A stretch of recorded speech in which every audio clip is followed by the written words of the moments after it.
Good afternoon students. अब आज मैं कक्षा 9 में यूरोप में समाजवाद एवं रूसी क्रांति कैसे हुई इसके बारे में बता रहे हैं। देखिए, जब यूरोप में रूसी क्रांति हुई तो रूस में जार का शासन था। किसका शासन था? जार का। और जिस समय रूस में क्रांति हुई उस समय प्रथम विश्व युद्ध चल रहा था। देखिए, आप लोग जानते होंगे कि प्रथम विश्व युद्ध सन 1914 से शुरू हुआ था, 1918 तक चला था और 1917 में अमेरिका के ऊपर रूस ने हमला कर दिया। इसमें 17 लाख सैनिक मारे गए। विश्व युद्ध के कारण भूखमरी आ गई और लोग भूखों मरने लगे। और जो ज़मीन थी जागीरदारों के पास थी और रूस में 80% लोग कृषि करते थे, लेकिन वे अपनी ज़मीन के मालिक नहीं थे। उस ज़मीन पर सारा अधिकार जागीरदारों का था। और उस समय जो है 70 लाख लोग भूखमरी के कारण मारे गए और उस समय देश में अकाल पड़ गया था।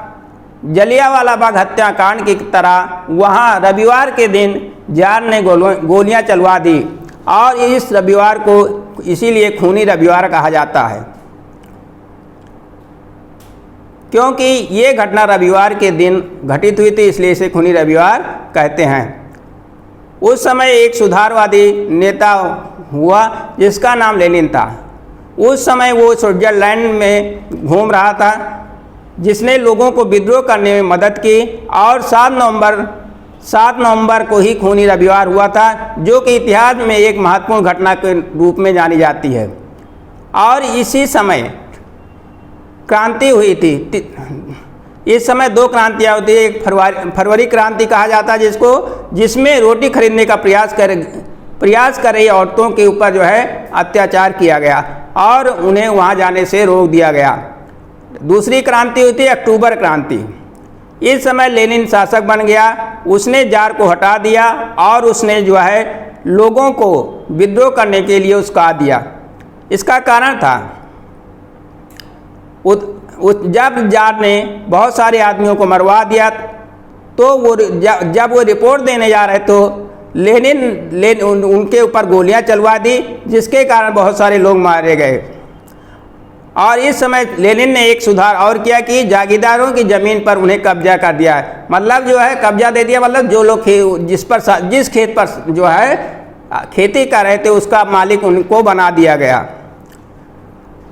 और रूस की संसद का नाम ड्यूमा था, जो कि कानून बनाती थी और उसको लागू कराने में जो है सरकार की मदद करती थी। जिस तरह हमारे यहाँ जो है संसद है, संसद में कानून बनाया जाता है। केंद्र सरकार संसद के 2 सदन होते हैं, लोकसभा और राज्यसभा। तो लोकसभा और राज्यसभा जो है वहीं कानून बनाया जाता है। जैसे कोई भी विधेयक लोकसभा में प्रस्तुत किया जाता है, जब वहाँ पर वो पारित हो जाता है तो उसको मंजूरी के लिए राज्यसभा को भेज दिया जाता है। जब राज्यसभा से भी उसकी मंजूरी मिल जाती है तो उस विधेयक को राष्ट्रपति जी के पास हस्ताक्षर के लिए भेज दिया जाता है।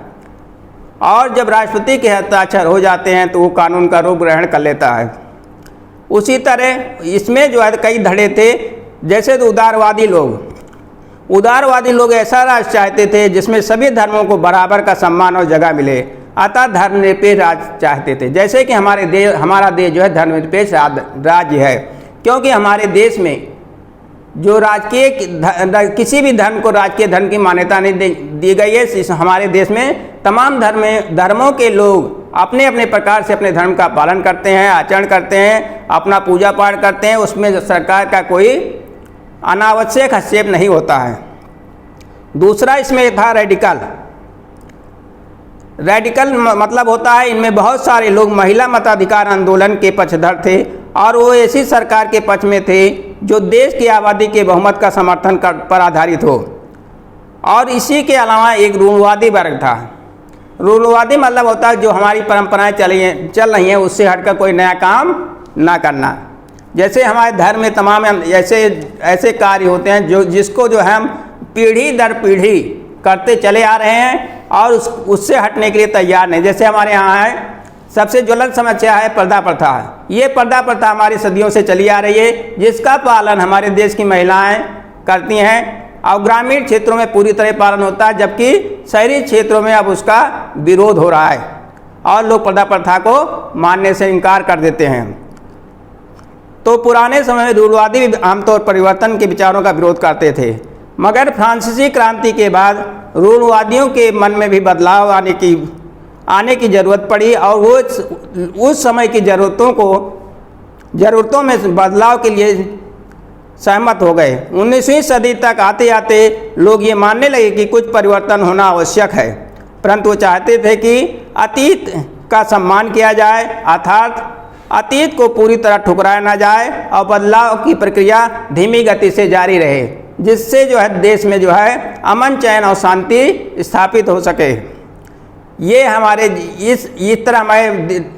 इस तरह फ्रांसीसी क्रांति के बाद रूसी क्रांति भी हुई, जो कि लगभग एक जैसी थी।